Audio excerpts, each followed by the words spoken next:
बिस्मिल्लाहिर्रहमानिर्रहीम।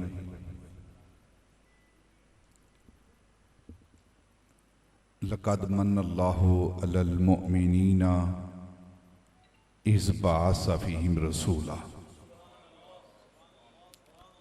अस्सलातु वस्सलामु अलैका या सय्यदी या रसूलल्लाह व अला आलिका व अस्हाबिका या सय्यदी या हबीबल्लाह। हज़राते मोहतरम, आज की ये तकरीब सईद, ये महफ़िल पाक हमारे इंतहाई मोहतरम इज़्ज़त माब जनाब मियाँ अब्दुल क़य्यूम मुजद्दिदी और इनके बरादर मुकर्रम, इनकी वालदा मरहूमा मग़फ़ूरा के इसाले सवाब का ये प्रोग्राम है। उनके इसाले सवाब के लिए आज की इस महफ़िल का जो उन्वान रखा गया है वो है मीलाद मुस्तफ़ा। गोया नबी पाक सल्लल्लाहु अलैहि वसल्लम की मीलाद की महफ़िल का अमल करके इसाले सवाब किया जा रहा है।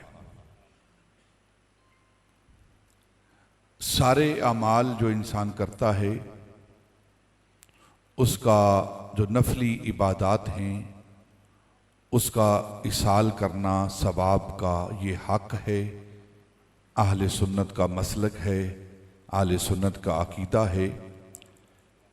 जितने भी नफली काम किए जाएं वो सब आला अरफा औला बुलंद हैं, लेकिन सारे नफली कामों में नबी पाक सल्लल्लाहु अलैहि वसल्लम का मीलाद मनाना अफजल अमल है, अफजल अमल है। और फिर मीलाद पाक का अमल करके वो इसाल किया जाए, वो अपने बुजुर्गों को भेजा जाए, अपने फौत शुदगान को इसका सवाब दिया जाए। अगर हम कुरान और सुन्नत का मुताला करें, कुरान को पढ़ें, हदीस नबवी को पढ़ें, ये वो अमल है मुसलमान अगर करता है उसको तो फायदा पहुंचता ही पहुंचता है। अगर नबी पाक सल्लल्लाहु अलैहि वसल्लम के मीलाद की खुशी काफिर मनाए, नबी पाक सल्लल्लाहु अलैहि वसल्लम के आमद की खुशी काफिर मनाए तो उसको भी इसका फायदा पहुंचता है, उसको भी इसका फायदा पहुंचता है।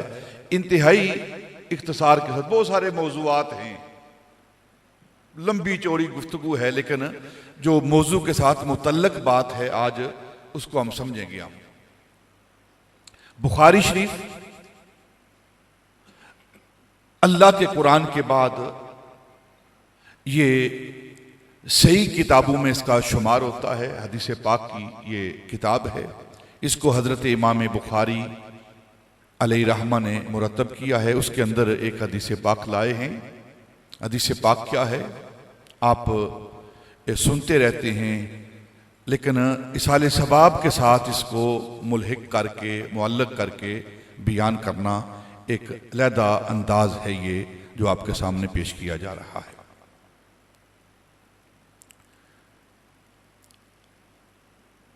नबी पाक सल्लल्लाहु अलैहि वसल्लम की रज़ाई वालिदा हजरत सुवैबा, आपने नबी पाक ने हजरत हलीमा सादिया से और हजरत सुवैबा से और हजरत अवातिका से, सैयदा आमिना रजी अल्लाह ताला अन्हा से आपने दूध पिया है बचपन के अंदर। और नबी जो होता है ना किसी मुशरिका से जन्म लेता है, ना सुलभ से जन्म लेता है, ना बतन से जन्म लेता है। नबी पाक सुलबों से, पाक पुश्तों से पाक रहमों में मुंतकिल होता है। ये बात, ये अकीदा जान लें आप। पाक रहमों से, पाक सुल्बों से वो मुंतकिल होता है। मुशरिक सुल्बों से और मुशरिक बतनों से नबी पैदा नहीं होता। इसी तरह मुशरिका औरत का नबी दूध नहीं पीता। मुशरिका औरत का नबी दूध नहीं पीता। नबी पाक सल्लल्लाहु अलैहि वसल्लम ने हजरत सवैबा का दूध पिया है। आप उनकी रज़ाई वालिदा हैं और ये कनीज हैं, नौकरानी हैं अबू लहब की। अबू लहब कौन है? अबू लहब पक्का काफिर, नबी पाक का चचा है। नबी पाक का चचा है अबू लहब। अबू जाल भी चचा है, अबू लहब भी चचा है। यहां एक मसला थोड़ी देर के लिए आप समाप्त कर लें। ये जो अहले बैत की निस्बत है, सहाबा रिज़वानुल्लाहि ताला अलैहि मजमाइन और अहले बैत अतहार, ये जो अहले बैत की निस्बत है, बड़ा मर्तबा है अहले बैत होने का। यह निस्बत खून से नहीं हासिल होती कि खून की वजह से कि नबी पाक का खून है इसलिए अहले बैत बन गए हैं, ना, खून की वजह से नहीं। यह निस्बत सबसे पहला जो स्टेप है, पहली जीना है, पहली सीढ़ी है इस निस्बत को कायम करने के लिए, वो है शर्फ़े सहाबियत। शर्फ़े सहाबियत। जब तक शर्फ़े सहाबियत नहीं होगा, पहले सहाबी नहीं बनेगा, तब तक वो अहले बैत के दायरे में, जुमरे में दाखिल नहीं होगा। अगर रिश्ते की वजह से, खून की वजह से कोई अहले बैत कहलाएगा तो फिर हम अबू लहब को भी अहले बैत कहेंगे, अबू जाल को भी अहले बैत कहेंगे, हालांकि ये दोनों अहले बैत नहीं है। ये अहले सुन्नत का अकीदा है, समाप्त कर लें। ये शर्फ़े सहाबियत है। सहाबी का मर्तबा मकाम क्या है? सबसे पहला स्टेप आप यूं समझें कि आपने मस्जिद के अंदर दाखिल होना है, तो मस्जिद में दाखिल होने से पहले आप मस्जिद के दरवाजे से दाखिल होंगे।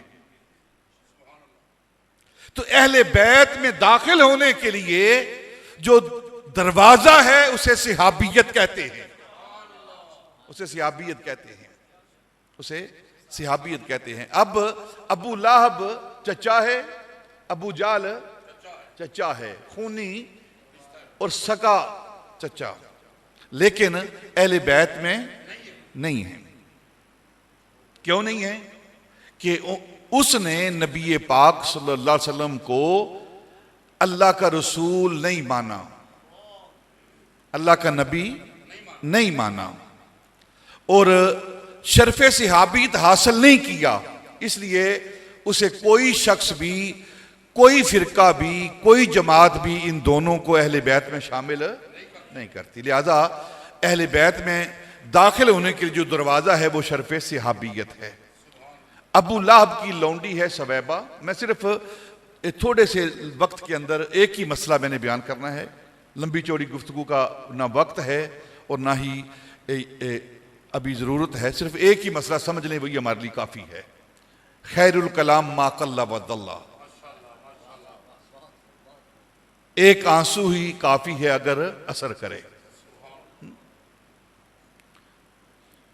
सवैबा, जिसे आप सोबिया भी पढ़ते हैं, सवैबा असल में ये नाम है, वो लौंडी है अबू लहब की। नबी पाक सल्लल्लाहु अलैहि वसल्लम जब पैदा हुए तो उस वक़्त अबू लहब ने इस अपनी लौंडी को, इस अपनी कनीज को सैयदा तय्यबा ताहिरा सैयदा आमिना रज़ी अल्लाह ताला अन्हा सलामुल्लाह अलैहा की बारगाह में खिदमत करने के लिए भेजा। आप उस वक़्त उम्मीद से थी और वलादत के अयाम करीब थे, तो खिदमत में मामूर कर दिया। और जब 12 रबीउल अव्वल को सोमवार के रोज नबी पाक सल्लल्लाहु अलैहि वसल्लम की वलादत बासआदत हुई, तो ये लोंडी, ये कनीज अबू लहब की, ये बुखारी आपके सामने रख रहा हूं मैं। ये भागती हुई अपने आका के पास, अबू लहब के पास गई कि अल्लाह ने तुझे भतीजा दिया है, आमना के हां बेटा पैदा हुआ है, तेरे भाई मरहूम अब्दुल्ला के हां बेटा पैदा हुआ है।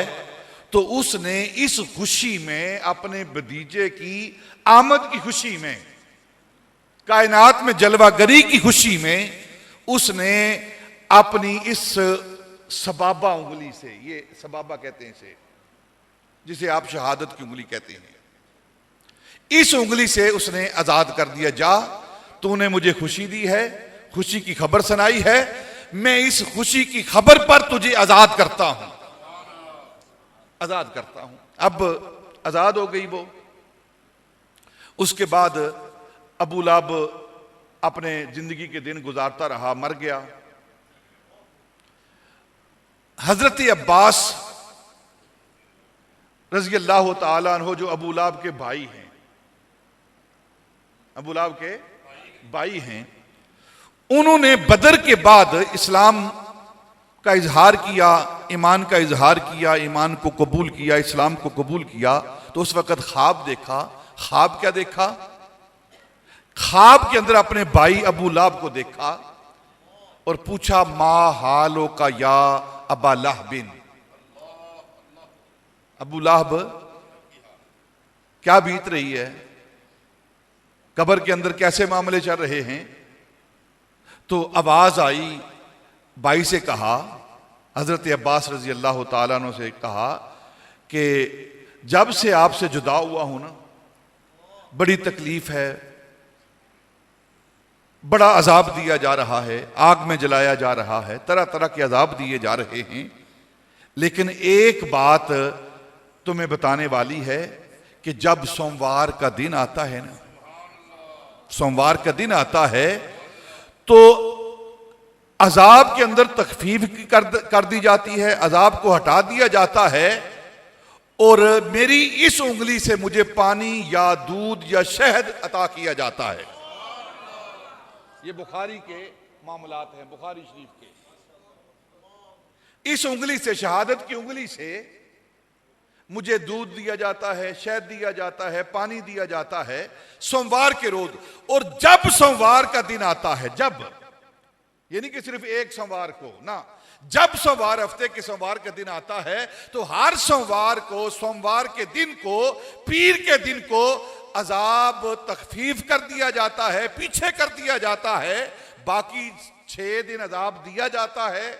सोमवार के दिन इस उंगली से पानी दिया जाता है, शहद दिया जाता है। उलमा, मुहद्दिसीन, मुफस्सिरीन ने लिखा है, इसका सबब क्या है? इसका सबब क्या है कि बाकी, हालांकि पक्का काफिर है, अल्लाह की तौहीद का मुनकर है, नबी पाक की रिसालत का मुनकर है, पक्का काफिर है, लेकिन हर सोमवार को अजाब के अंदर तखफीफ हो रही है, पानी दिया जा रहा है, शहद दिया जा रहा है, दूध दिया जा रहा है।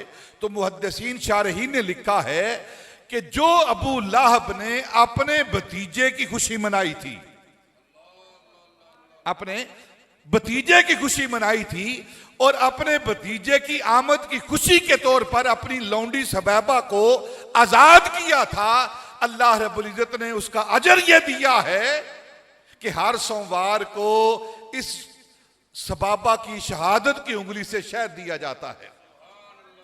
अगर अबू लहब अपने भतीजे मोहम्मद की खुशी मनाए, आपके मिलाद की खुशी मनाए, आपकी आमद की खुशी मनाए, तो अल्लाह उसके अजाब में कमी कर देता है, उसको शहद देता है, उसको दूध देता है, उसको पानी देता है। और अगर कोई मोहम्मद अरबी का गुलाम नबी पाक का मिलाद मनाए,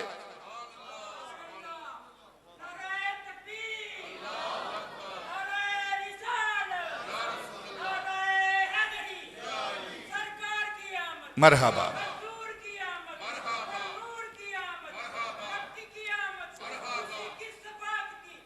आमना के लाल की, माशाल्लाह। बैठे। सिंपल सादा बात मैंने आपके सामने रखी है। अगर अल्लाह रब्बुल इज्जत अपने महबूब की आमद की खुशी में पक्के काफर के अजाब के अंदर तखफीफ कर देता है, और सोमवार के रोज, जिस रोज नबी पाक का मीलाद हुआ है, आप इस दुनिया के अंदर जलवागर हुए हैं, पढ़े ना बुखारी, ये भी बुखारी के अंदर लिखा हुआ है। कहते जी सहाबा ने मिलाद बनाया है, नबी पाक ने मिलाद बनाया है। नबी पाक सल्लल्लाहु अलैहि वसल्लम हर सोमवार को रोजा रखा करते थे, हर सोमवार को रोजा रखा करते थे। सबब क्या है? जुमेरात को, जुमे को, हफ्ते को, इतवार को, मंगल को, बुध को रोजा क्यों नहीं? सहाबा ने पूछा, यार हज़रत अबू कतादा रज़ी अल्लाह ताला ने पूछा, या रसूलल्लाह आप हर सोमवार को रोजा रखते हैं, हर सोमवार को, इसका सबब क्या है? बुध को रख लिया करो, जुमे को रख लिया, बड़ा आला दिन है जुमा, उस दिन रख लिया करो। फरमाया अबू कतादा, यौम वलिदतु फीह, सोमवार के दिन रोजा इसलिए रखता हूं, अल्लाह का शुक्र इसलिए अदा करता हूं, अल्लाह की बारगाह में नफली रोजा इसलिए रखता हूं कि अल्लाह रब्बुल इज्जत ने सोमवार के दिन मुझे पैदा किया है, मुझे पैदा किया। और फिर जुमा देखे ना, एक और मसला है। कहते जी इस्लाम में सिर्फ दो, एक और मसला बयान करके बात खत्म करते हैं। इस्लाम में सिर्फ दो ईदें हैं। ये तसव्वुर इस्लाम में सिर्फ दो ईदें हैं, ना कुरान का है ना सुन्नत का है, ना, ये मसला ही गलत है जो बयान करता है कि इस्लाम में सिर्फ दो ईदें हैं, वो मसला ही गलत करता है। नबी पाक सल्लल्लाहु अलैहि वसल्लम की हदीस पाक, हदीस की सारी किताबों के अंदर ये हदीस पाक मौजूद है। नबी पाक ने फरमाया कि जुमा जो है वो ईद है मुसलमानों के लिए, जुमा ईद है मुसलमानों के लिए। हजरत अबू हुरैरा रज़ी अल्लाह तआला ने पूछा, या रसूलल्लाह ये जो जुमा है इसको जुमा क्यों कहते हैं, इसका नाम रखने का सबब क्या है? तो नबी पाक ने फरमाया कि इस दिन तुम्हारे बाप आदम अलैहिस्सलाम के खमीर को गूंदा गया है, जमा किया गया है, खमीर तैयार किया गया है। हदीस की सारी किताबों के अंदर यह हदीस पाक मौजूद है। और फिर नबी पाक ने फरमाया इस दिन आदम की तख्लीक हुई, यानी आदम के खमीर को गूंदा गया, बनाया गया, और ये वही दिन है जुमे का जिस दिन आदम अलैहिस्सलाम की रूह को कब्ज किया गया है। यानी वलादत भी जुमे के रोज, मिलाद भी जुमे के रोज, पैदाइश भी जुमे के रोज, तख्लीक भी जुमे के रोज। ये जो लफ्ज इस्तेमाल कर रहा हूं आपके लिए इस्तेमाल कर रहा हूं, हालांकि तख्लीक है, सिर्फ आदम अलैहिस्सलाम को बनाया गया है, आप पैदा नहीं हुए ना, माँ बाप अल्लाह की कुदरत से, आपने, अल्लाह ने अपने दस्ते कुदरत से आदम के खमीर को, अपने वजूद को बनाया और फिर उसमें रूह फूंकी, तो उस दिन आदम अलैहिस्सलाम पैदा हुए हैं और उसी दिन रूह कब्ज हुई है। और अल्लाह का महबूब फरमा रहा है कि जुम्मा ईद है मुसलमानों के लिए, यानी जिस दिन आदम पैदा हो उस दिन भी ईद, और जिस दिन आदम इस दुनिया से जाए उस दिन भी ईद। ये जो इतराज किया जाता है ना कि 12 रबीउल अव्वल को नबी पाक का वसाल है और वसाल के रोज ये खुशियां मनाते हैं, अल्लाह के महबूब ने पहले ही फरमा दिया है, इस इतराज का जवाब पहले ही दे दिया है उस नबी गैबदान ने, कि जब आदम के पैदाइश का दिन, उसकी तख्लीक का दिन और उसकी वफात का दिन, आदम अलैहिस्सलाम की वफात का दिन, नबी पाक फरमा रहे हैं वो ईद का दिन है। तो जो आदम का भी नबी है, जिसकी वजह से आदम अलैहिस्सलाम को नबूवत मिली है, अगर वो एक ही रोज बफर्ज महाल, अगर एक ही रोज उनका वसाल भी हो और वलादत भी हो, तो वो दिन खुशी का क्यों नहीं है, ईद का दिन क्यों नहीं है? और फिर नबी पाक ने फरमाया कि इस दिन आदम अलैहिस्सलाम ने जन्नत से जमीन पर कदम रखा। किस दिन? जुमे के रोज। जुमे के रोज आदम अलैहिस्सलाम ने जन्नत से जमीन पर कदम रखा। जिस दिन आदम जमीन पर कदम रखे वो तो ईद है, और जिस दिन बद्दुहा के चेहरे वाला जमीन पर कदम रखे वो ईद क्यों नहीं है? तो इसाले सवाब का ये प्रोग्राम है और बयान हो रहा है मिलाद का, इनेकाद किया जा रहा है मिलाद का, नबी पाक के मिलाद का जिक्र हो रहा है। अगर कोई काफिर भी, ठेठ काफिर, कुरान जिसके कुफर का इजहार कर रहा हो, अगर वो भी नबी पाक के मिलाद आपकी आमद पर खुशी करता है तो अल्लाह उसे भी अजर देता है, बेगानों को भी अजर देता है, दुश्मनों को भी अजर देता है। तो वो दोस्तों को कैसे महरूम रखेगा, नबी पाक के गुलामों को कैसे महरूम रखेगा। मिलाद पाक हम मनाएं, खूब जोर शोर से मनाएं, लेकिन जो मिलाद का मकसद है उसको ना भूलें। अल्लाह का महबूब इस दुनिया के अंदर आया है, आपके आने का मकसद क्या है, ताकि आदमी इंसान बन जाए, शरीयत पर अमल करना शुरू कर दे। ये नबी पाक सल्लल्लाहु अलैहि वसल्लम के मिलाद का मकसद है। हम नबी पाक के मिलाद के मकसद को भी ना भूलें, ना मिलाद को भूलें और ना ही मकसद को भूलें। मकसद मिलाद क्या है, आपकी इस कायनात के अंदर जलवागरी की हुई है ताकि लोग अल्लाह की इबादत करें, शरीयत पर अमल करें और अल्लाह के रसूल ने जिस चीज़ को हलाल कर दिया उस पर अमल हलाल करें और जिसको अल्लाह के रसूल ने हराम कर दिया है उससे इज्तिनाब करें, उसे छोड़ दें। इसलिए नबी पाक दुनिया के अंदर तशरीफ़ लाए हैं। मसला बिल्कुल वाज़ेह हो गया है। मिलाद की खुशी जो है अगर गैर बंदा भी करे तो उसे भी अजर मिलता है। तो नबी पाक के ग़ुलाम अगर इसका खुशी करते हैं तो उनको अजर क्यों नहीं मिलेगा? अजर मिलेगा इंशाअल्लाह। जब वक्त आएगा, अजर का दिन आएगा, उस दिन देखेंगे फिर इसका क्या अजर है।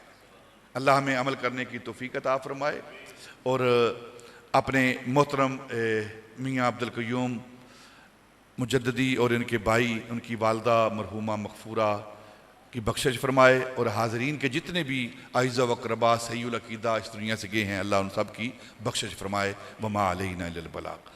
एक कारी खादम बिलाल साहब हैं और एक कारी अहमद रज़ा साहब हैं। थोड़ी थोड़ी देर के लिए ये कलाम पढ़ते हैं, उसके बाद नमाज पढ़ते हैं। बिल्कुल बिल्कुल, हाँ, एक एक नात पढ़ लेते हैं, फिर उसके बाद दुआ करते हैं। आप इधर आ जाइए, दुरूद पाक पढ़ें सारे साथी भाई।